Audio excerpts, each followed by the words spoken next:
지금 앞에 있는 이 네 가지의 명제는 소위 특허라고 하는 거는 보통 이런 거야 라고 여러분이 많이들 이해하고 계신 그런 사실 특허의 내용들이죠.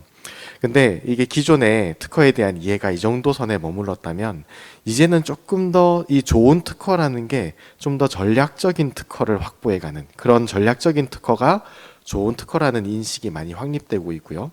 그러면 과연 전략적인 좋은 특허는 어떤 것일까? 명제를 조금 바꾸어서 한번 보겠습니다. 먼저 첫 번째 명제는 이렇게 좀 더 고도화될 수 있어요. 특허는 전략적으로 설계되어 있으며 전략적으로 설계된 특허가 좋은 특허다 라는 명제. 그럼 이 명제는 뭔가 전략적인 거, 전략하면은 또 상당히 좋은 느낌을 받으시는 분들도 많이 있으실 것 같고요. 그럼 과연 이 명제는 뭔가 고도화된 느낌은 있는데 전략적인 특허가 대체 그럼 어떤 특허냐라는 의문을 좀 가지실 것 같습니다. 그 다음 명제를 순서대로 보시죠. 좋은 연구 성과가 없어도 좋은 특허는 만들어질 수 있다. 이런 명제가 있네요. 사실 좋은 연구 성과와 좋은 특허는 필요 충분 조건은 아닌 것 같습니다. 이 명제를 보면 결국 좋은 연구 성과가 있으면 좋은 특허가 만들어질 수는 있다. 이 부분은 제가 틀린 명제가 아니라고 말씀드렸고 맞는 얘기입니다. 하지만 연구 성과가 반드시 좋은 연구 성과가 있어야만 좋은 특허가 만들어지는 것은 아니다. 결국 이 두 가지가 필요 충분 조건은 아니라는 그런 명제가 되겠네요. 그럼 대체 좋은 연구 성과가 없는데 어떻게 좋은 특허가 만들어질 수 있지? 라는 의구심을 가지시게 될 것 같아요. 사실은 이 명제 여기서부터 이제 특허 전략이라는 게 과연 어떤 것인가, 특허 전략 수립이라는 게 과연 어떤 뜻인가, 거기에 대한 좀 원천적인 어떤 그런 뭔가 명제가 좀 질문이 던져지는 것 같습니다. 결국 좋은 연구 성과가 없더라도 좋은 특허를 만들 수 있는데요. 그 방법을 가져가기 위해서는 특허 전략 수립에 대한 부분을 잘 하면 그 특허 전략은 굉장히 다양한 전략이 있죠. 그 중에 특허 창출 전략, 강한 특허를 확보하기 위한 특허 창출 전략이나 여러 건의 특허들, 이번에 개발한 제품 또는 서비스와 관련한 여러 건의 특허로 특허 장벽을 쌓는 특허 포트폴리오 구축 전략, 이런 것들이 다 특허 전략 수립의 한 종류들인데요. 그런 부분들을 통해서 연구 성과가 설사 없다라고 하더라도 좋은 특허를 만들 수가 있게 됩니다. 자, 요거는 앞서 있었던 명제와 좀 대비가 되죠. 앞서 있었던 명제는 R&D가 곧 특허의 어머니다. 결국 선 R&D 후 특허 권리화 이렇게 되는 명제라고 한다면 지금 이거는 뭔가 조금 주객이 전도된 듯한 또는 원인 결과가 바뀐 듯한 느낌이 있습니다. 특허 창출 전략을 먼저 수립하고 어떤 특허, 창출 대상 특허라는 게 우리가 가져갈 특허들이죠. 우리가 가져갈 특허들을 뭔가 먼저 타겟팅을 하는 것 같아요. 그에 따라서 R&D를 해야 좋은 특허가 창출된다. 그리고 R&D의 성과도 더 배가 된다는 그런 명제가 되죠. 그래서 좋은 연구 성과 그런 것들이 특허의 어머니다라는 그거는 충분히 또 맞는 얘기고요. 그런 어떤 기술 연구자분들의 연구 성과들이 특허로 이어지는 거는 또 한편으로는 당연하기도 합니다. 하지만 여기서 조금 더 특허 전략 수립이라는 어떤 그 테마를 지금 오늘 강연에서 얘기하고 있다고 하면 그런 실제 연구 성과가 없다고 하더라도 또는 연구를 해야 되는 상태임에도 우리가 권리화해야 되는 특허는 어떤 특허라는 거를 미연에 결국 우리 특허 권리화에 대한 로드맵을 먼저 세우고 그 로드맵에 따른 R&D를 수행을 해서 특허들을 권리화하는 이런 부분들이 바로 방금 말씀드린 명제에서 좀 시사하는 바가 될 것 같습니다. 마지막 명제도 마무리해서 보면은요. 내 제품 그리고 내 R&D와는 상관없이 시장에 사용될 특허가 좋은 특허이며 나만 사용하는 특허는 무용할 수 있다. 지금 우리 기업이 하고 있는 R&D 또 우리 기업이 지금 기획하고 있는 제품, 서비스 우리가 특허를 가져간다면 그런 특허를 우리가 가져가야지 라고 생각하는 게 일반적일 수 있지만 지금 마지막 명제는 조금 다른 얘기를 하고 있습니다. 내 제품이나 내 R&D와 상관없다라는 뜻은 조금 더 웨이팅을 둬서 얘기하면 내 제품이나 내 R&D와는 무관한, 그죠? 그런 내 제품이나 R&D와는 관련 없는, 결국 상관없는 그런 특허. 하지만 시장에서 사용될 특허, 그게 좋은 특허다. 자, 나만 사용하는 특허, 바로 요 명제가 또 조금 행간에 설명하고 있는 바가 시사하는 바가 있습니다. 뭐냐면 내 제품, 내 R&D와 상관없다라는 바로 이 부분이죠. 내 제품, 내 R&D와 밀접하게 관련되어 있는 특허. 하지만 그런 특허는 자칫 잘못하면 나만 사용하는 특허가 될 수도 있습니다. 그러면 결국 시장에서 사용될 특허라는 거는 다른 사람들이 취해갈 수 있는 다른 우회로 또는 대체, 대안 기술 이렇게 말씀을 드리겠습니다. 우리가 취한 가장 효율적이고 경제적인 방식 이외에 대체, 대안 방식, 대체, 대안 기술에 대한 이런 부분들이 또 시장에서 얼마든지 사용되고 채택될 수 있으며 거기에 대한 부분들을 권리화하는 것이 우리가 지금 제품화하고 있는 기술을 권리화하는 것은 아니지만 우리의 특허 장벽과 같이 작용해서 충분히 시장에서 효과 있는 특허 장벽을 쌓을 수 있는 부분이라는 게 아마 이해가 되실 것 같습니다. 그리고 이 부분에 대해서는 뒤에서 조금 더 다른 방향으로 말씀드리는 것도 제가 좀 더 이어서 말씀을 드려보겠습니다. 자, 현재 앞서 보셨던 네 가지의 명제, 뒤에 말씀드린 네 가지의 명제, 이 부분은 충분히 이해를 해 주셨으면 좋을 것 같습니다. 다만 공중의 입장에서는 이게 어쨌든 기술 문헌, 아주 구체적으로 기술되어 있는 기술 문헌이에요. 자, 이걸 통해서 중복 R&D를 예방할 수 있습니다. 우리가 그 IP R&D를 하는 핵심적인 이유가 바로 여기서 도출됩니다. 기존에 내가 R&D를 하는데 기존에 비슷한 아이템을 개발했던 선구자, 파이오니어가 있어요. 그러면은 그들이 냈던 특허를 보면 어떤 목적을 달성하기 위해서, 어떤 문제점을 해결하기 위해서 그들이 고민을 해왔는지, 그리고 그 고민을 해결하기 위해서 어떤 솔루션, 수단을 생각해냈는지, 이 부분들이 특허에 이미 다 있다는 거죠. 하지만 내가 그런 것들을 보지 않고 먼저 서치를 해보지 않고 이렇게 그냥 R&D를 하다 보면 다른 사람이 이미 해서 밟았던 어떤 시행착오라든지 또는 다른 사람이 이미 발명을 해서 효과를 확인한 그런 솔루션을 그대로 가져가게 될 가능성도 있는 것이죠. 이게 결국 뭡니까? 중복 R&D가 발생한 거예요. 국가나 사회적인 측면에서 보면 다른 사람이 이미 했던 R&D를 딴 사람이 그 R&D의 존재를 모르고 똑같은 R&D를 그냥 한 거죠. 하지만 R&D의 성과로 치면은 이거는 먼저 R&D 한 사람의 결과물을 공유하는 것과 다르지 않은 거죠. 결국은 이렇게 하게 되는 형태에서는 중복 R&D가 발생하고 이게 사회적인 손실로 보는 겁니다. 그다음 특허권자 입장에서는 이게 반대급부로 출원일로부터 20년까지 권리를 보호를 해주죠. 그게 권리서로서의 역할. 물론 특허 청구 범위에 원칙적으로 이제 한정되는 그런 어떤 권리를 이제 특허권자한테 반대급부로 주게 되죠. 그러면 누군가 독점 배타권을 가지고 있다라는 거는 내가 그 특허를 침해하지 않게 조심해야 될 목적이 이유가 생기는 겁니다. 특허 전략 수립을 하기 위해서는 두 가지 단계가 필요합니다. 첫 번째 단계는 일단 특허 맵 분석이 필요해요. 저희가 특허 동향 조사라고 표현하기도 하고요. 사실 2000년 후반부터 이제 이런 다음 페이지에 말씀드릴 바로 이 전략 수립에 대한 부분들이 2000년 후반부터 굉장히 활발하게 민관에서 진행이 되었고요. 그 이전에 한 2000년 중반 이전만 하더라도 사실은 그때 당시에 패턴 맵, 특허 맵 분석이 되게 유행처럼 번졌었어요. 근데 특허 맵 분석을 한다고 하면은 막 최소한 몇 천만 원씩 이렇게 견적이 나오고 그래도 우리 특허 맵 정도는 해야지라는 게 좀 유행처럼 번져서 그건 2단계 특허 전략 수립이 이제 들어가면서 그런 기업의 의구심은 많이 해소가 되고 요즘 IP R&D를 지원받는 기업들은 정말 좋은 어떤 부분들을 우리가 지원받았다 또는 우리가 돈 들인 값을 한다라는 말씀들을 많이 해주세요. 자, 그러면 과연 특허 맵 분석은 뭐냐? 이게 패턴 맵이라는 게 맵은 지도잖아요. 우리가 이번에 개발하고 있는 제품이나 서비스에 대한 모든 관련되는 특허들을 뽑아냅니다. 물론 모든 특허를 다 뽑아내면은 너무 데이터가 많아질 수 있기 때문에 아까 제가 말씀드린 예를 들어서 LED 형광체 기술, 그게 예전에 굉장히 핫 이슈였죠. 한 10년 전에. 그 LED 형광체 기술 중에서도 특정 성분의 소재를 활용한 부분에 R&D에 관심이 많다라고 한다면 그 소재를 적용한 형태에서의 어떤 LED 그리고 형광체에 대한 특허 그렇게 한정할 수는 있습니다. 결국 우리가 R&D 하고 있는 어떤 제품이나 그런 서비스와 관련되어 있는 모든 특허들을 찾아내서 그것들을 매핑하는 작업, 그게 바로 특허 맵 작업입니다. 그래서 매핑을 하는 건 어떻게 하느냐? 일단 침해가 될 만한 특허들도 골라내고요. 그리고 우리가 좀 더 중복 R&D를 예방하기 위해서 좀 우리가 찾고 있던 솔루션, 그런 것들이 비슷한 목적을 고민했던 선구자들의 흔적들, 이런 것들을 정리하는 작업들, 이제 그런 부분들이 모두 특허 맵 분석에서 이루어집니다.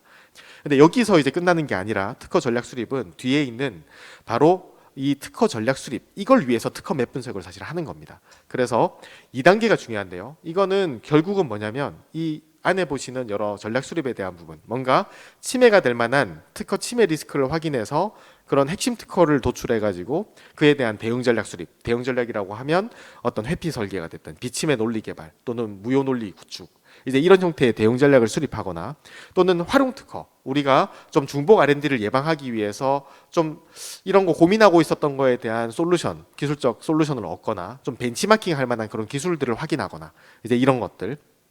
그리고 뭔가 우리는 아예 라이센싱을 하려고 생각하고 계신다면 라이센싱 대상의 어떤 대학이나 어떤 출연연의 특허를 확인하는 작업들이라든지, 그러면 그들의 어떤 특허가 우리의 제품화에 어떤 사업 영역에 도움이 되는지, 이런 부분들을 전략적으로 판단해서 그 기술을 라이센싱하는 전략을 수립한다든지, 이런 다양한 전략 수립에 대한 부분들을 진행을 하게 되고, 이에 대해서는 결국 거의 이제 숟가락에 밥을 얹어서 입에 넣어주는 수준의 기업들이 정말 바로 액션할 수 있는 액션 플랜들을 만들어주는 형태로 결과물이 나오기 때문에 이 IP R&D, 그 특허 전략 수립의 어떤 이 업무가 굉장히 효용성이 있다라고 지금 요즘 판단되고 있는 이유죠. 자, 그런 특허 전략 수립의 대표 유형입니다. 지금 이런 침해 이슈가 있을 만한 것들, 그런 침해 리스크를 판단해서 대응 전략을 수립하는 그런 부분들은 당연히 있고요. 가장 니즈가 많죠. 그 다음 또 니즈가 많은 게 특허 창출, 설계 전략 수립. 아무래도 정부 R&D 과제를 하시다 보면은 특허를 또 권리화해야 되는 KPI에 또 잡혀 있는 경우들이 있고, 그러면은 특허들을 창출해야 되는 이슈들이 있죠. 또 우리가 좀 더 전략적인 특허, 강한 특허, 앞서 말씀드렸던 좋은 특허, 이런 것들을 확보하고자 하는 그런 니즈도 가지고 계세요. 그런 특허들을 창출하고 설계하고자 하는 이런 니즈를, 또 많은 니즈를 가지고 계십니다. 그 다음 두 번째는 한 건 한 건의 특허를 가지고 말씀을 드렸다면, 특허 창출 설계 전략이라고 하면 각 한 건 한 건의 특허를 얘기하는 거죠. 하지만 이 세 번째는 특허 포트폴리오 구축. 예를 들어서 이번에 우리가 새로운 서비스, 앱을 개발해서 새로운 서비스를 런칭을 하는데, 그 서비스와 관련된 그 서비스를 후발주자로부터 보호받기 위해서 어떤 특허들, 수건의 여러 건의 특허들을, 어떤 권리 범위의 특허들을 권리화해서 이 우리의 비즈니스 모델을 보호받을 수 있을 것이냐에 대한 그런 특허 장벽을 수립하는, 형성하는 특허 포트폴리오 구축 전략 수립, 이 부분도 니즈가 많습니다. 이 위쪽에 있는 이 세 가지가 가장 어떻게 보면 IP R&D, IP 컨설팅에서는 니즈가 많은 형태고요. 그것 말고도 이제 R&D 방향이나 연구 과제를 도출하기 위한 형태, 좀 연구 개발 초기 단계라든지, 또는 좀 기획, 대학이나 또 연구 중심의, 그러니까 기업은 그거를 실제로 프랙티스, 이제 그 실시하기, 제품화를 하기 위한 엔터티라면, 그렇지 않은 이제 대학이나 출연연 같은 경우에는 R&D의 방향이나 앞으로의 유망 기술을 도출하기 위한 형태들을 또 진행하기도 하고요. 소멸 특허 활용 전략 수립. 그러니까 특허는 출원일로부터 20년까지 보호해 주니까 출원일로부터 20년이 경과하게 되면 이제 특허는 소멸되게 되고, 그 기술은 자유실시 기술이 됩니다. 자, 그러면 거기에 대한 거는 누구나 할 수 있는 기술이 되는데, 그렇다고 해서 그게 자유실시 기술이 될 때 그 원천 특허를 가지고 있었던 기업이 가만히 있지는 않죠. 후속된 개량 특허들을 계속 내게 되고, 그래서 이 소멸 특허 활용 전략 수립은, 우리가 소멸된 특허는 자유실시 기술은 채용해서 활용하면서, 자유실시 기술의 의미는 이거는 그냥 그 자유실시 기술에 해당하는 그 특허에 게시되어 있는 기술을 그대로 쓰게 되면은 다른 특허에 어떤 특허가 있는지와 상관없이 그 특허에 침해되지 않게 내가 자유롭게 실시 가능한 영역이란 뜻이거든요. 그래서 그 특허는 활용하면서도 그 후속해서 내놓은 개량 특허에는 침해가 되지 않게끔 그 소멸된 특허를 활용하는 그런 전략 수립도 있고요. 또 보유 특허, 특허들이 이제 수십 건, 100건 이상 쌓여가기 시작하면 이 보유 특허에 대한 활용 전략 수립, 활용에 대한 여러 방식들과 타입들을 나누어 가지고 현재 우리 나가 있는 제품 라인업에 또 사용되고 있는 기술과 이제 단종된 기술에만 들어갔던 어떤 특허들, 여전히 또 있는 것들, 또는 좀 더 포트폴리오 보강이 필요하거나 해외 어떤 공동 R&D나 R&D 협업을 앞두고 우리가 좀 더 그 어떤 요 보유 특허들을 보강하고 라이센싱을 하기 위한 형태로 좀 다듬는 그런 작업들, 이런 것들이 모두 보유 특허의 활용 전략 수립 쪽에 들어가게 되죠. 지금 이 6가지는 대표적인 유형만 말씀을 드린 거고요. 뭔가 우리가 기존에 캐시카우 아이템이 있는데 우리의 코어 기술에 기반해서 좀 신사업 아이템을 발굴하고 있다. 그러니까 차세대 캐시카우 아이템이죠. 이런 것들을 발굴하기 위한 목적이라든지, 그런 사업 전환 컨설팅 이렇게 얘기하기도 하는데, 이런 다른 7번째, 8번째 다양한 사실은 특허 전략 수립의 유형들이 있습니다. 지금은 좀 니즈가 많은 6가지 유형만 제가 보여드린 형태라고 이해하시면 될 것 같습니다. 이 특허 전략 수립을 하기 위한 프로세스입니다. 이 프로세스는 보시는 것처럼 먼저 환경 분석을 진행을 하게 돼요. 근데 일단 환경 분석을 어떤 스탠스로 진행하느냐는 좀 과제마다 또는 성격에 따라 차이가 있습니다. 하지만 좀 더 일반적인 경우는 특허 분석에 포커스를 맞춘 IP R&D 과제라고 한다면 이 환경 분석을 하는 이유는 이 이후에 진행하는 특허 분석의 어떤 적정성을 좀 검증하기 위해서 환경 분석을 합니다. 결국 우리가 특허를 빠짐없이 찾아내기 위해서 어떤 경쟁사들이 이 시장에 있는지, 그리고 그들이 어떤 형태의 제품이나 기술들, 제품화를 하고 있는지, 그중에 분쟁을 많이 하고 있는 그런 기업들, 호전적인 기업들은 없는지, 또는 이쪽 분야가 표준 특허에 대한 이슈가 또 있는 영역인지 그렇지 않은지, 이런 다양한 어떤 지금 보시는 환경 분석에서 기업 내 외부 분석을 하는 이유, 그리고 기업 내부 분석도 마찬가지죠. 보유 특허에 대한 현황을 분석하는 거, 현재 특허 포트폴리오가 어떻게 짜여져 있는지, 이 부분들을 보는 것도 이후에 특허 분석할 때 이런 부분들을 더 챙겨가야 될 부분이라든지, 또는 뭐 분쟁 특허, 많은 기업들, 호전적인 기업들에 대해서는 철두철미한 아무래도 대응 전략 수립이 필요하겠죠. 이제 그렇게 놓쳐가야 될 부분이나 이후에 특허 분석을 할 때 웨이팅을 좀 더 줘야 될 부분들, 이런 것들을 좀 더 명확하게 하기 위해서 환경 분석을 진행을 하게 되고요. 그 환경 분석에 진행한 내용에 기반해서 빈틈을 최소화하는 형태로 특허 분석을 진행을 하게 됩니다. 이 특허 분석을 진행하면은 아무래도 침해 대응 전략 수립 쪽이랑 뭔가 우리의 특허 창출이나 R&D 방향 도출, 이런 형태를 하기 위한 여러 분석 작업들과 전략 도출 작업들을 진행을 하게 되는 것이죠. 이게 전반적인 특허 전략 수립 프로세스고요. 이 네 가지는 반드시 체킹을 하시는 게 좋을 것 같습니다. 자, 먼저 첫 번째입니다. 자, 과제 목표, 그리고 검색식, 검색 범위, 검색 영역이라고 할 수도 있고요. 그 다음 테크트리, 그 다음 유효 특허와 주요 특허에 대한 선별 기준, 그리고 유효 특허, 주요 특허에 대한 분석 관점, 나중에 도출되는 시사점, 그리고 전략 수립, 이게 결과물이죠. 이런 것들이 모두 하나의 방향성과 흐름을 가지고 있어야 돼요. 이 컨설턴트의 가장 중요한 역할은 바로 이겁니다. 기업의 니즈를 듣고, 그리고 어느 정도 투입 가능한 어떤 기간이라든지 또 연구자들의 어떤 할애 가능한 시간을, 그걸 확인해 가지고 요번에 과업의 목표는 이렇게, 그리고 검색의 범위는 이렇게, 그리고 테크트리가 그 검색 범위하고 연결이 됩니다.